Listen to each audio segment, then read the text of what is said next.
that Onigashima. I'm Jimmy. And I'm Anthony, and this is 1095, A World Not Worth Living In. We gotta get right into this one. Yeah, this was a crazy chapter. Picks up right where we left off. Marines freaking out. Black lightning everywhere. I know, you can see the Conqueror's hockey in the background. Saint Saturn is going nuts. Just flexing on all these people. I will say, he's a lot bigger than what I imagined. He's huge. In the last chapter. Yeah, he really do be huge. Like, he's like as big as a giant, as a giant. I would think. Yeah, probably. Maybe not quite as big, but around that size. Maybe as big as some giant rusty soldier that we saw. Maybe like a buccaneer size. Oh. I don't know. But yeah, one of the things he put to rest all of what we said last chapter about the Bonnie power scaling, which I knew would happen. But he said, "Quiet down, insects." He was talking to me directly with that one. He's like, "Quiet down, insects," bro. That's the most power scaly line. He's like, "If I didn't want to get stabbed, I would have died." Yeah, and then he like my smack like, and then doesn't kill Bonnie intentionally. You can tell after a line like that, like he's intentionally not killing Sanji and Bonnie. Like he's keeping these people alive. Like he could just. And he said it in this chapter, right? He's like, I want this to be as painful and sufferable as possible. Yeah. Like, and I think that's one thing that's really cool about a character like this, because now, like everything he does, there's one, intent behind it, but two, like if something goes past him, you can be like, oh, he just got outplayed or something. Like Luffy later, if he ends up like doing something to pull one over on him. Like yeah. No, I agree. It makes him like a very, just like a real actual threat, like a vicious villain. I will say, one of the things I felt more in this chapter than last was he feels a lot more like a threat, like you said. He feels like a real threat. He flexed like a lot of. I mean, like he gave the presence, he gave the power scaling, he gave everything. Like everybody except for rear admirals and vice admirals had to be turned away. They weren't even worthy of his presence. And then everybody's just he's like barking orders at them, like you guys are idiots, blah blah blah. And then like doing he even like talks down to Kizaru in this scene. He does give him his respect, though. He was like, I understand why you got defeated in this case. Yeah. That means this guy really does respect Nika, and there's a larger conversation to be had about, what the Gorosei's involvement with Nika was before this. Who had the Gum Fruit before? Did they have direct contact with Joy Boy himself? I'm curious about bringing up a little bit later into the chapter with the whole Nika thing. And I want to circle back to that when we end up getting to it, but about who was the previous Joy Boy or Nika. Right.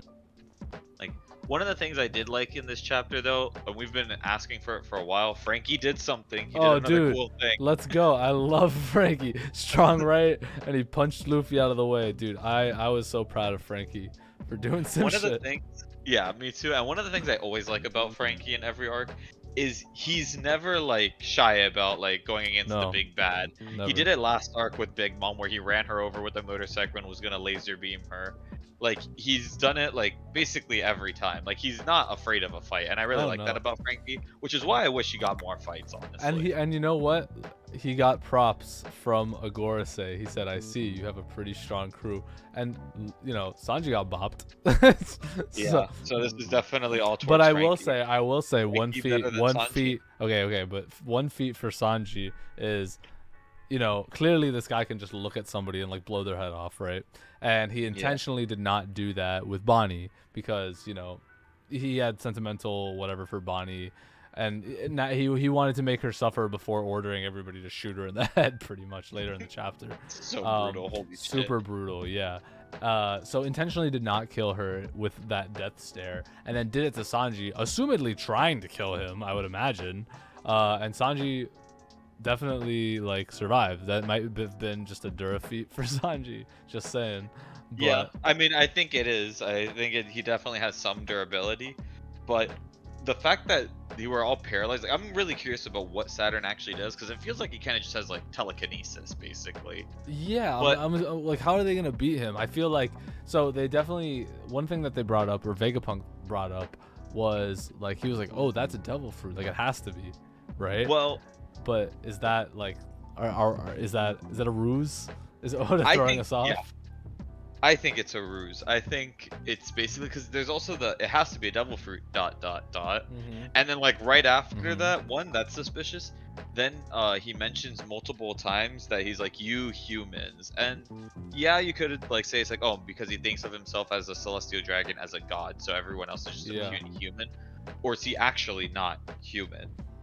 Like, well, that's what I was saying. So I want to circle back to a thing that we had been talking about back at the Reverie, right? Which also I wanted to say just real quick, super big props to Sabo for being in a room with 5 of these motherfuckers and Emu and getting out and living, dude. Like, I mean, we know this guy's telekinesis now. He definitely tried to use that on Sabo. Oh my god, bro, yeah, like Sabo. We know he has Conqueror's super big respect for Sabo now, but. You know, from everything we know about this guy right now, like we're getting like conflicting things, right? Like I think in the Reverie with Sabo, everybody was saying these are all mythical zones. Like it's highly likely that everybody's a mythical zone, whatever. And you know, I could see that. I could see that it's totally being a mythical zone. It looks like a mythical zone. He's got the clouds and everything. Like you would think he's awakened mythical zone, right? But I keep on circling back to the idea, and I know I definitely had said this before, but. That they're all spawns of Emu. That it's Emu giving them this power, and not necessarily like their devil fruit. I think that in that case, one thing that I do want to bring up though is like Blackbeard's involvement, right? Because this also poses the question of like, can Blackbeard negate what he's doing or not? Because if not, then like, damn, like they're on another level. That made me think if with Blackbeard's involvement here, I don't necessarily think he's on the island, but his crew has definitely been trying to get strong devil fruits, and people have theorized for a while, they did it in Wano, that Blackbeard, he has 2 devil fruits. He has the strongest Paramecia and the strongest Logia. So ideally, one, he has the whole like rule of 3 behind him with his flag and everything. So I think he's gonna get a 3rd devil fruit, and it should be the strongest Zoan fruit. If this is a devil fruit, it could be that, and Saturn, like, what if like he's not with the other Gorosei? He could potentially die here. Like, I think Saturn could die. Yeah, I totally think Saturn could die. And then what if Blackbeard's crew takes his fruit and Blackbeard gets this fruit? How, like, that ramps up the stakes for the end of the story so much, because right now Blackbeard, while he does feel strong, really doesn't feel like the biggest threat. Yeah, that's another thing I was gonna bring up, is that the emperors right now, like after seeing this, right, like we did see emperors like fuck up lesser people, clearly, like Kid and Law got fucked up, but that's just to hype this up, right? It's to hype up the powers that be. I think that there's bigger and badder fish to fry than Kaido and Big Mom ever were. Like, there's a reason why the world government is the one that's in control of the world. Exactly. Yeah. Like, everybody talks about like the 5 powers, right? It's like the 4 emperors and like the world government. It's like 1v1, v1, v1, v1, v1, or whatever. But the world government at the end of the day, like really is in power. And like, we needed to see something like this to like really realize like, it's not just that they can fire a fucking laser and destroy a country. They can also send fighters that can just wipe Yonkos. Like, this is nuts. Yeah, they had Kizaru, who doesn't even feel like they're top brass anymore, against one of the 4 emperors of the sea, and fought him to a standstill. Like, and then now we have 5 of these guys to fight. We have, skipping ahead a little, Figurling Garling seems pretty competent. I mean, he may be old now, but I gotta say, just like straight up front, if we're getting into this shit, like, who fucking thought we were gonna get into God Valley this chapter?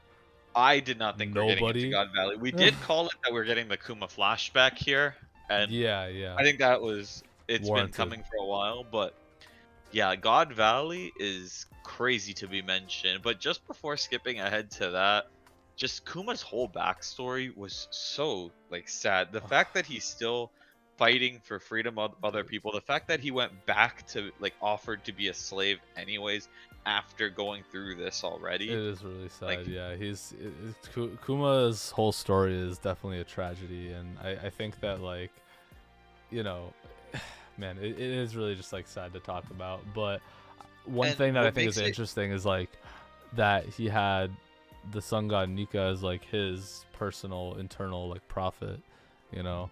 And I think that like him going into the revolutionary army with like that as his background, I mean, you know, we'll get into it right now. Like I can't hold it in any longer. We got a little Ronkov here at the end of the chapter.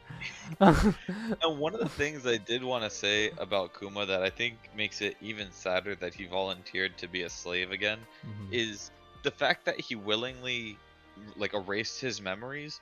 And before I thought that was more of something the celestial dragons wanted to do. And I think it is, but I also feel like he kind of wanted to do it because he knew the pain of being a slave, and it's easier to not know what's happening than to go through it.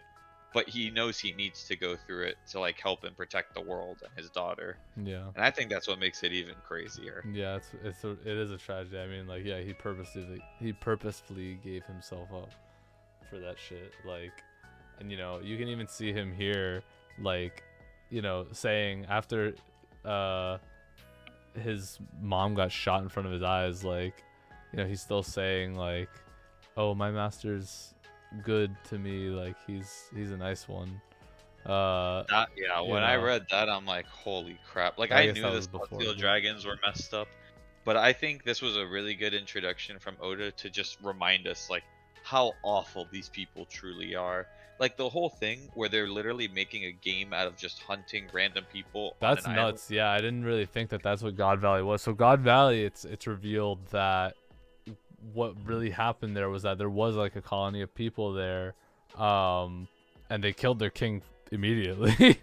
But they had named it God Valley beforehand, right? Like it was called God Valley because of all the resources on this island, and so the government just like came in, or I guess, you know, the Saints came in and they just, you know, gave themselves the opportunity. They were like, all right, seize them, like we're stronger than them, like fuck them, you know. And they made a whole game out of like how they can hunt these people, and I guess they are just like strong child's play for these people. Yeah, like just hunting down entire countries. Yeah, and it's insane that like, you know, there's nobody strong enough on this island to like fight back. You know, I'm really curious how all of the big wigs get involved in this then. Oh my god, yeah, like that's a big where question. is Zebek coming into play, his whole crew? How does Roger get here? Garp. And I'm imagining, well, I was gonna say, I imagine them showing up is what causes Garp to get called over. And like this definitely shows us right up front like why it's called the God Valley incident, right? Like the reason it's called an incident is because like holy shit, like look what the beginning of this is, you know? Yeah. And it's kind of interesting to see that now that gives us perspective on like the egghead incident, right? Like that's what's gonna happen. So it's hyping that up even more, being like, you know, if this was an incident that wiped us off the map, like now they're comparing Egghead Island to God Valley almost, like in a sense. Like if they have to show us the eradication of God Valley first to hype up the Egghead incident, then like, you know, I know stakes are high with the Gorosei and everything, like blowing up heads and shit, but like it's gonna escalate even more. Honestly, I've been thinking about it for a while, but something I also just thought of is, like you said, I think this arc ends with Egghead Island getting destroyed, and we've kind of alluded that for a while. Like, they're like, oh, everything can be lost except for these three things. Like, we don't mind about most of the technology on here, like, whatever, it can be rebuilt if needed, blah, blah, blah. Right. Yeah, but I think I could. What if they end up using, and the whole reason for introducing it earlier is like the Mother Flame, like how they evaporated Lelucia. Like, what if they just evaporate Egghead? Yeah, you think the Mother Flame's coming here?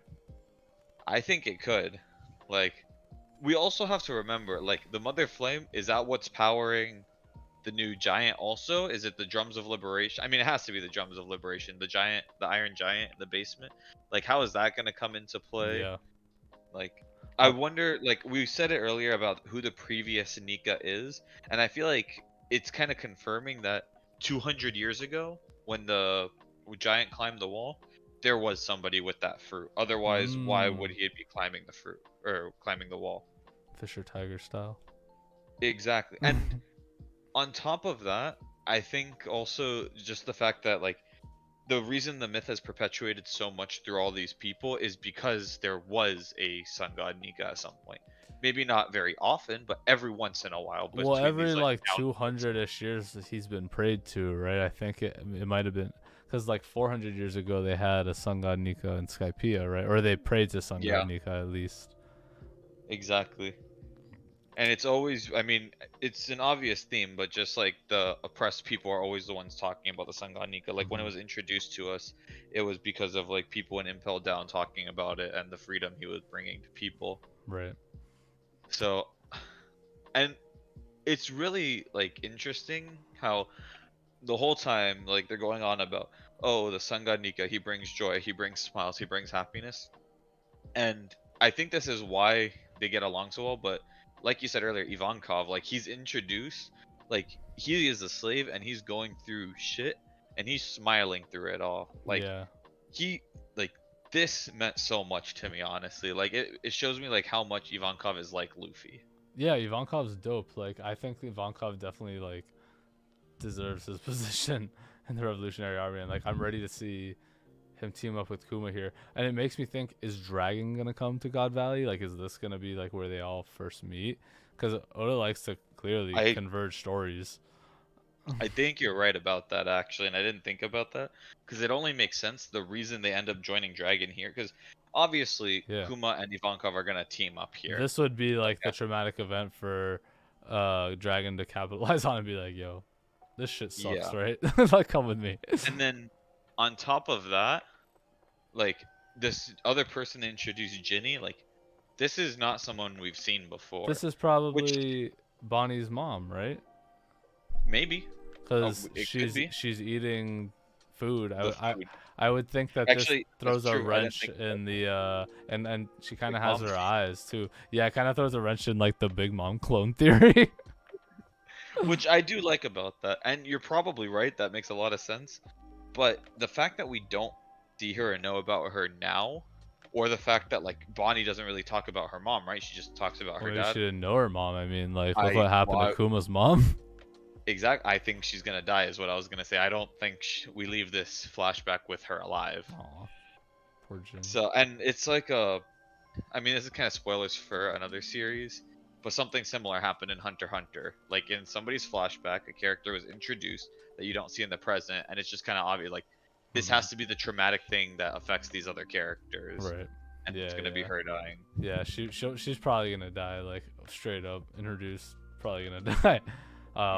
It might be Saint Figurlin Garling that does it for him. And so one final question I want to pose is Shanks. What involvement is he here? Like, what's the deal? What do you think? I wonder if he is a celestial dragon and he's a kid like here, or if he's still a baby at this point. Which actually I'm pretty sure he'd be a baby at this point, based on, I'd have to look up his age and like all the years. There's a whole theory that like Roxy Zebek like got with one of the celestial dragons and had Shanks, right? And that's why there's like tainted blood, and they had to like get him off the island. They find out like in this moment that was the case. Like we just saw Kuma, they talk about his origins, right? And that he kind of to them has like dirty blood, like he's part giant or whatever. Like the what is the Buccaneer name? The Buccaneers. Yeah, like Buccaneers clearly. I mean, so that we saw that firsthand, like the big body, little arms kind of thing. I guess they're like half giant, half human. Probably, yeah. I mean, maybe, and I do think Shanks is part celestial dragon, and maybe he isn't like full celestial dragon. But I don't necessarily think it would be Zebek would be his father. I'd be more along it'd be like the ultimate sin of like pirates. Yeah, like you're getting with a pirate or whatever. So like it kind of parallels this a little bit. So I think that like I don't know, it could happen. Like I'm not saying like it's for sure. Like I just want to know where Shanks lies in this whole thing, because I feel like we got his name Figurlin in film Red, and now we're seeing Figurlin Garling, obviously being a piece of shit. So and he does kind of look like Shanks, to be honest. Now that he like the younger one, like the facial structure and yeah, stuff. he so. does. Yeah. Uses a sword like him also. So, I don't know. But yeah, this was an insane chapter. Yeah, I would say, like, listen, worst thing about this chapter, worst thing. Don't say it. Don't say it. Break next week. Oh my god, he said the thing. So, there's a fucking break next week. Unfortunately, there's a break next week, but Oda gave us a lot to chew on. I got a lot of ideas about videos that we could be doing, and like way more questions that I have about this chapter. That's what the chapter like this is great because it answers some questions and provides you with a lot more questions than you had before, and I think that's what's so fun about it. Yeah, like we still don't know. Like, listen, what do we say every single episode? Where is Robin? Where is Robin? To be fair, I don't think she had a chance to show up in this one, so I'm not gonna. No. But I'm just saying, like, it's just like continuing. Like Oda, like, keeps presenting new shit that is like more and more hype and like distracts you from like the other questions that he's posed, and like, you know, like gonna give us whiplash later for sure. Like, where is Caribou? Where's Caribou? Exactly, dude.